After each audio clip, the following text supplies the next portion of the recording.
Okay, so we are finally reviewing something that was requested. Other than just reviewing what we want.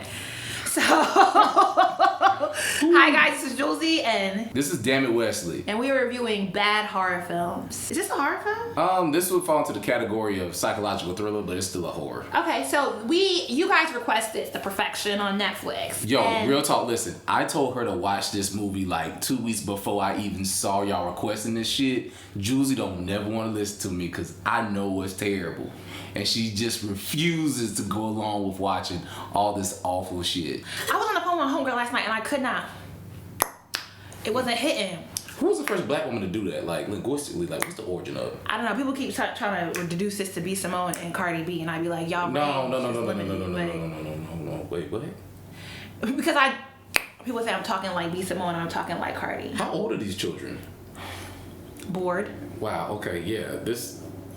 The lip smacking the pop is this before your semen was even formed. Damn, nigga. Okay, anywho, we are reviewing The Perfection on Netflix. Is it a Netflix original? It is a Netflix original, and it shows. And I'm actually not that mad at it. And I will say I do not like suspense or horror. We know this by now. And so I was high-key all the multitasking while this was on the TV. Because it just went left real quick, and I was like, ow. It kept going left. My nerves was frazzled, so I had to let me pull up a review and see where this plot line going. So then when I realized where the plot line was going, I was like, okay, I can better handle this. So basically what happens is that, this is my thought on this. No, just go ahead and get into the synopsis. We watched it for you. This is the we watched it for you. Okay, so I'm going to say I'm horrible at remembering names of characters. They don't matter. Okay, so Allison Williams, who is Brian Williams' daughter, the privileged white woman, from Rose from Get Out. Yes. It's still on her bullshit. Again, the privileged white woman. Okay, she was also in Girls, wasn't she? Mm-hmm. Yeah. Oh, okay. So she ain't never been shit. Allison, isn't this Allison Williams? Isn't her father Brian Williams from like the on NBC? From the nightly news and shit, nigga? Yes. Oh, the Brian Williams that got caught up in that sexual harassment shit. I don't know what he got caught up in. He got caught up with some shit. You can tell by the jawline. Look at her. For real? My nigga, they got the same jawline. I'm trying to tell you. Okay, anywho, as I said, the privileged white woman, she stayed pregnant, privileged ass white woman, okay, has returned to is it called a seminary? Where do you go for like musical training? Hit the seminary. That's okay. Am I using the conservatory? Right conservatory. All right. So she's bitch. We drinking champagne at 12 noon. Leave me alone. So she pulls up to the conservatory where she was a celloist. Mm-hmm. Okay. Yep. And she had left from being a celloist because her mom was terminally ill. So she went home to take care of her mother and she didn't want to perform anymore. And then like a decade passes and she comes back and she is a judge along with, so the conservatory has this white boy with his person of color wife. And he heads up, he's a teacher for the school. And so Allison's character was his prize student before her mother got sick and she left. And now Logan Browning, who was also in Dear White People, who played the main character. Tyler Perry's favorite actress. Is she in Tyler Perry films? Yeah, she was in like Daddy's Girls or some shit. I don't watch Tyler Perry, so I wouldn't even know. You built the table now, what you, come on. Nigga, she the new Century Trashy Mulatto. And she is in this she's the current star student, the white boy, and they are trying to find their new student. And this white boy, and you know, it's kind of funny because I definitely met men like this who like to tutelage, right? They like to take on new students from exotic locations, right? So the conservatory is American based, but they're in China looking for the next student because exoticals and shit. And so it's down to the final 3, and Logan and Allison, what are their names, Liz and Kate or something? Yeah. So, yeah, we're just gonna call them Liz and Kate. Are supposed to be judging, but like they immediately meet, and like Logan's character is a big fan of Allison, and like Logan though has achieved some sort of celebrity, so Allison is a hating ass bitch from. Well, we find out that Allison's was she hating from the beginning? Bitch. She was just kind of like, oh, okay, because like Logan is fangirling, right? She's like, okay, and so somehow they go from hating ass bitch to fucking because hey, that's where the storyline has to go, and so you know they're having like you know Logan is well informed about what the parents are doing, and she points out that a set of them are cheating on each other. The one that was like cheating, starts throwing up, and it's like foreshadowing. Yeah. So you know something to happen between the two of them.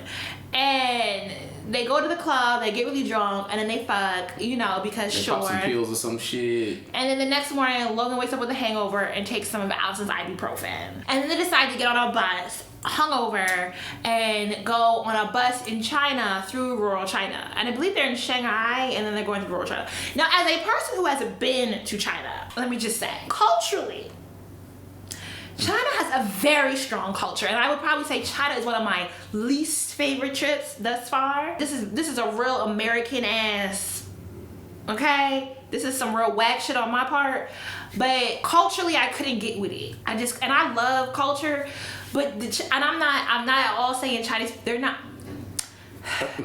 Their cultural understanding of clean is just different. Oh yeah, that is right. It's just very different, and it's not dirty. It's just different. They reach their level of cleanliness through different pathways and procedures. That's why every Chinese restaurant you eat at is. Don't be rude. Don't be disrespectful. That's not what I'm saying, because I love me some Americanized Chinese food. This is what chefs have told me. Chill. It was just different. So me hungover definitely would not be getting on no bus to go to rural China. It's not ridiculous, but then Logan's character is like fluent in Mandarin. Mm-hmm. So it makes sense that they get and they're gonna go wherever to see like mainland China. She takes more of Allison's ibuprofen, and then she gets really, really sick on the bus. And she throws up and takes a shit and then throws up again. Right. She shits on herself, essentially. I think Allison is kind of playing like, does Allison have range as an actress? Because I feel like this is very much so the character she played in Get Out. Yeah. Very much so like bugs. Like if you choose to watch the movie, right, she's very much still playing Rose. But the dynamic from Rose from Get Out, but the dynamic is, and I think this kind of works in her favor. If you're a black person, or if you just saw Get Out, you don't trust her with black people on screen at all, which kind of like speaks to how good that role and that character is, that whenever you just see her around black people, you automatically distrust her. Mind you, old girl has thrown up on the bus once. The bus pulled over. She literally stepped off the bus and took a shit in the middle of nowhere because she was about to shit her drawers. And then she vomits again. You can see actual bugs and creatures in the bile that like left her mouth. But no. It stinks. Like, yeah. So Allison, when they get on the bus, it's like, oh, there's bugs, ew. So she puts that thought in her mind, and then Logan proceeds to get sick because it turns out Allison has given her a hallucinogen from her mother's medical cabinet. Some psychedelic ass drugs. And so the girl throws up, and when they pan to this, they do like a faraway shot of the throw up. There's no bugs, but then Allison says, "Oh my gosh, what is that? Bugs!" And then they close. And so I feel like, because then they do the rewind. And they show that, like, it's really Allison putting this thought in her head while she's hallucinating. All this leads because the girl hallucinates enough to thinking that there are bugs coming out her arm. Mind you, she's a star celloist. The bitch chops her arm off in rural China on the side of the road. Hold up, take that back a little bit. Allison just so happens to have a butcher's knife on her. So when Logan sees these bugs that are crawling in and out of her arm and her hand, she says, "You know what you got to do. You got to cut it off." Logan cuts her own fucking arm off. Like she said, in the middle of nowhere, because the bus is left. The bus was tired of this shit. The bus driver didn't want him on there in the first place. But all that throwing up and shitting and screaming, he said, nah, just left them. They abandoned. And she's armless. You know, she acting like Captain Hook and shit. And Allison hops the plane back to Minnesota, wherever she's from. Wherever white people come from. And Logan is left to travel back to the conservatory. And then they let her go because she's of no use anymore. She cut off a playing hand. And so she pull up on Allison in the Midwest. She kidnapped that bitch. Puts her in the car and then drives to the conservatory. In Boston? Like, where is it? Wherever the conservatory is, it don't matter. Somehow she gets, because at this point they back in the States, I guess. It's just so wonky, though. All right. Do we keep explaining it? Do you want me to take? Go ahead. You go ahead. Because I'm like, what's the point of explaining? Because I got critiques. Okay, so basically at this point, this black woman has kidnapped this white girl for vengeance. She's taking her back to the conservatory. She has to prove a point to these white people because essentially they're like, we have no use for you. You can't live here no more. Okay, well, I need some sweet, sweet justice, right? She takes her back in like this soundproof room that they built for all the girls, you know, the star pupils and stuff, right? Can't hear anything. It's the best acoustics ever. They have the young girl from China that they brought over. You feel what I'm saying? The Chinese made product. They're going to train her up to be the next Allison or Kate, except she'll have both her hands. And they tell the young lady to sit down. They put Allison up in the chair. She has a nice red dress on. And she basically has to get through it with no mistakes. She has to achieve the perfection, as the headmaster calls it, right? If she makes a mistake, they will rape the little girl. And that's when we kind of find out that at this conservatory, if you make mistakes, you are raped and molested. Not even by the staff. They have a sex dungeon. They have like a sex cult, and they get these girls to train them up as like star celloists. But then they brainwash them into the sex cult, and so Logan's character, at the point where Allison meets her, Allison sees in a tattoo that like she's a cliff note. That is a sign of the cult, and she knows that Logan is in deep, and so it's essentially to get her out, she has to cut off her own arm, which is... We'll talk about that later.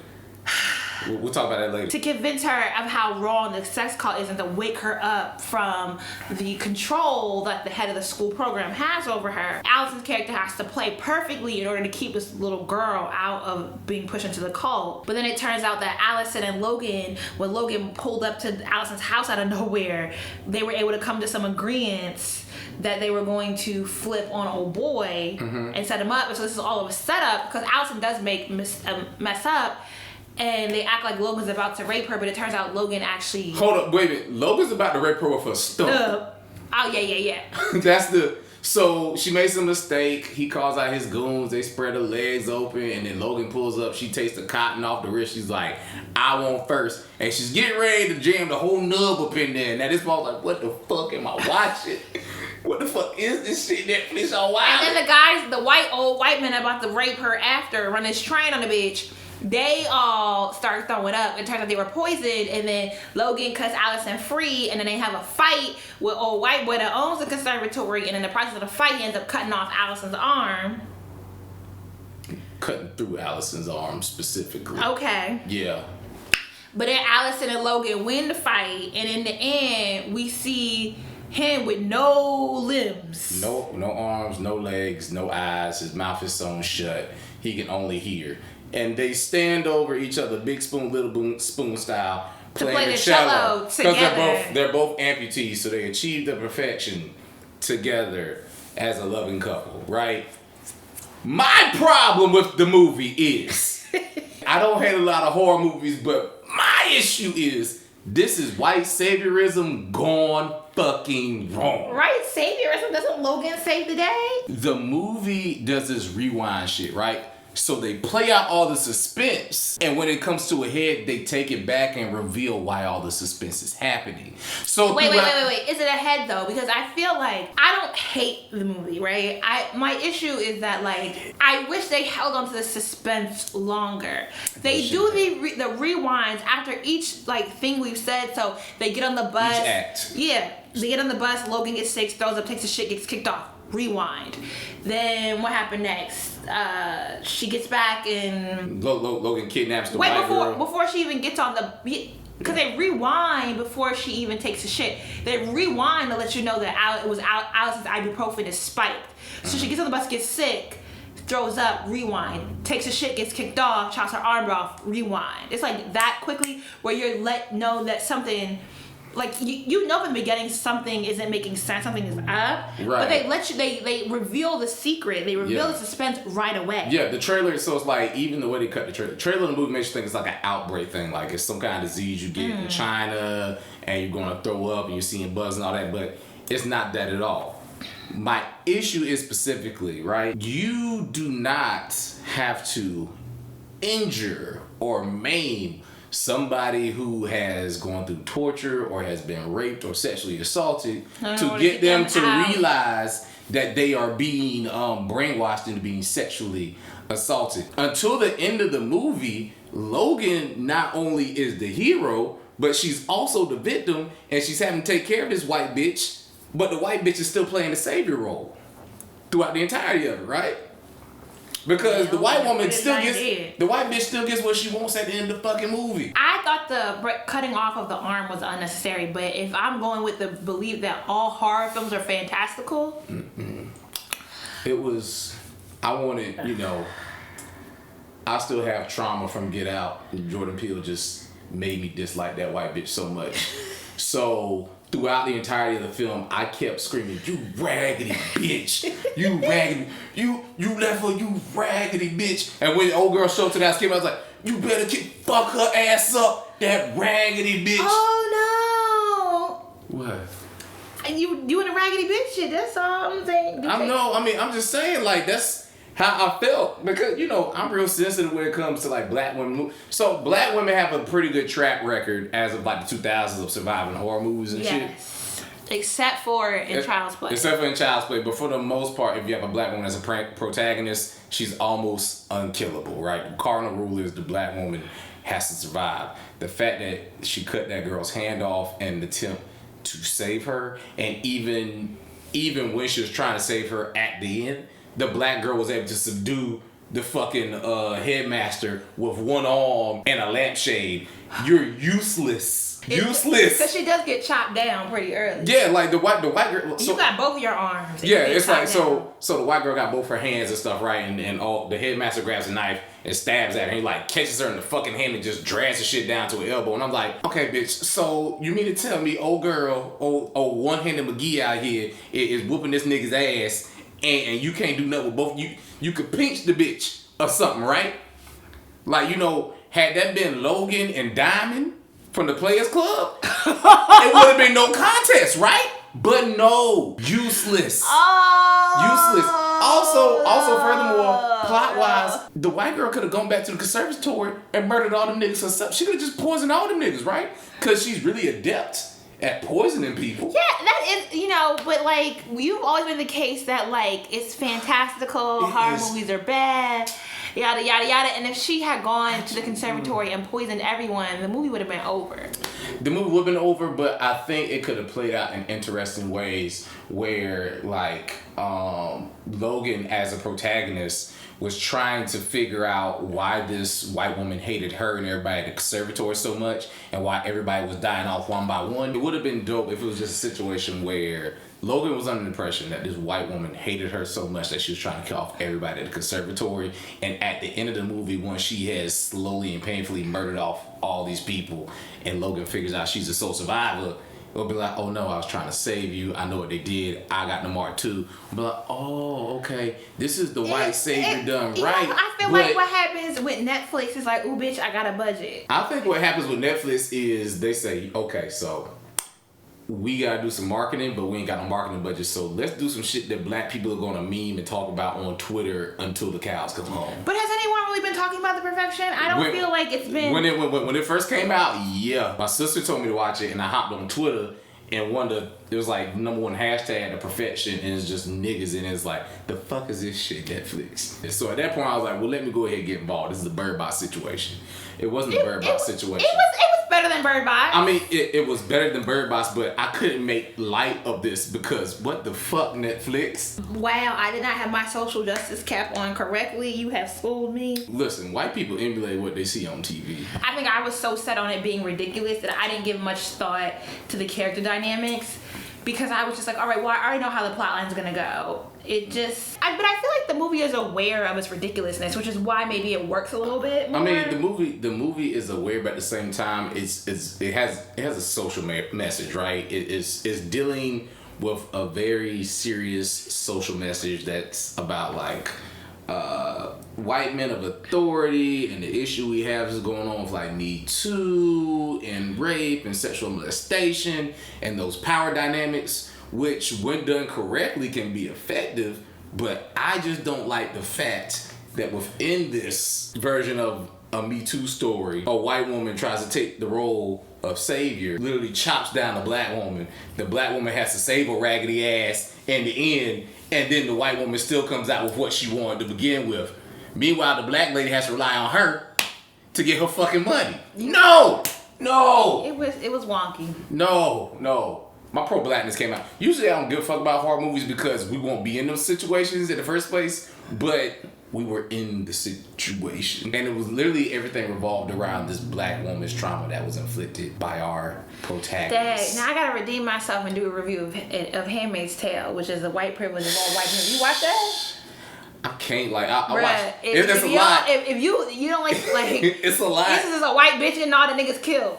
Like June is so full of white privilege. I watch Handmaid's Tale when I can. It hits a little too close to home because I see that as reality right now. Also, the opening of season 2 when they was playing The Woman's Worth, and I was like, they gonna kill all. By Sinead O'Connor. Yeah, I was like, these niggas really gonna kill everybody? Like, the music on the show really do be. Y'all got like 12 episodes left. It is a long season. Last season was like 16, and we're on episode 8 of this season. So I feel like there's about another 8 episodes. But the plot line on season 3 is going so slow, and it's not nearly as gory as it was. Right? Yeah. Handmaid's Tale. It's a good show. It's just. But I do want to do a video about the white privilege of Handmaid's Tale because it is. Woo! It's obvious. It's apparent. The reason why I am such a fan of horror movies and somebody's gonna be like, "Oh my God, you're racist," it's because the fantasy for me is being able to see white people be murdered in ridiculous and gory ways. It's right, Nat Turner. Like dead ass. So it's escapism, right? I watched Candyman when I was younger, and I think it was like it wasn't even the first. But they killed the niggas in Candyman. Well, no. So I think like I saw it was the third Candyman that I saw, and he was like the only black person in that movie, and he was in Louisiana, right? So he killed a number of white people. Then I watched the second one, and he killed a number of white people. The first one, I realized that like he was killing people in Chicago, Cabrini Green, but the people, the black folk he was killing were fucking calling his name out, and everybody knew don't summon that nigga, right? So it's just like, hey yo, that's the ancestor you don't talk to like that. Leave him alone, and then your dumb ass call him up. I'm like, okay, so. I'm a little upset, but I get it, because he told y'all, if you call my name 3 times, I'm going to murder you.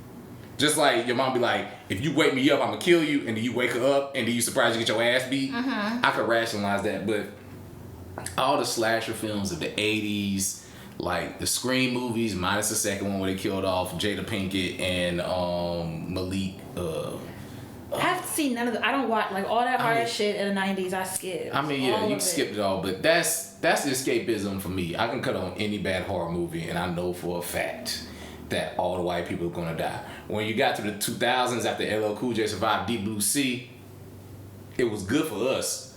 If you were a rapper or if you were a well-known black person, you would not die. Like Jurassic Park, the first 3 minutes, a black person, all black people die. Was it? Jurassic Park, wasn't it? The only black person in Jurassic Park was Samuel L. Jackson, and he didn't die until like almost the end of the movie. And that wasn't a horror movie either. But that's all I'm saying. When it comes to Dammit Wesley and escapism, to get out of all the minutia of white supremacy and the shit we go through dealing with the police, we need some comeuppance. We need some balance, some equity. And seeing white people get fucked up by essentially horrific forces of nature helps me to get through my day. And I'm sure it helps a lot of y'all. So when I sit down on Netflix, I see this movie with a beautiful black woman that came from Paradise, aka Tyler Perry Studios, and she's subjected to being the best in her craft. She got through all the trauma of sexual abuse and gets her hands cut off in the name of freeing herself from sexual abuse. And within that emancipation, she has to save the same white woman that cut her hand off in the name of sexual abuse. And when you really think about it, the white woman kind of like played her into having sex with her in the first place because she knew she was already sexually abused. It's sick, and it bothers me. That's not what I wanted. Now, if she had burned down the whole fucking conservatory with that white bitch in it, I would have been great. Awesome, because Rose had it coming. Too much, not enough. That's how I feel. I can't never run for political office after this shit. Listen, guys. She's not Kamala Harris. She wasn't out here locking up crackheads. Is it Kamala or Kamala? Kamala. Unlike Kamala, she wasn't locking up crackheads in the 80s and shit because they was doing drugs or something to their mama and kids and stuff. I know it's bad to arrest people we all with went through drug addictions. We all went through periods of respectability politics. We can do a whole video about reminiscing about where were we as black people in the early 90s. I mean, well, we weren't holding office for one. Unless you was Marion Barry and you was doing the crack. Also, shout out to Marion Barry for getting elected 3 times. I'm saying a lot of us was watching them 2020 specials like, look at them hoodlum kids. Same time. But all right, guys, that's a whole other video for another day. We might actually do a socio-political video after this. Ooh. Wow. That's... About how marriage has to benefit black women. Are you going to talk to me or somebody else about that? We're going to talk about it right now. Next video. Jesus. Okay. All right. Talk to y'all later. Deuces.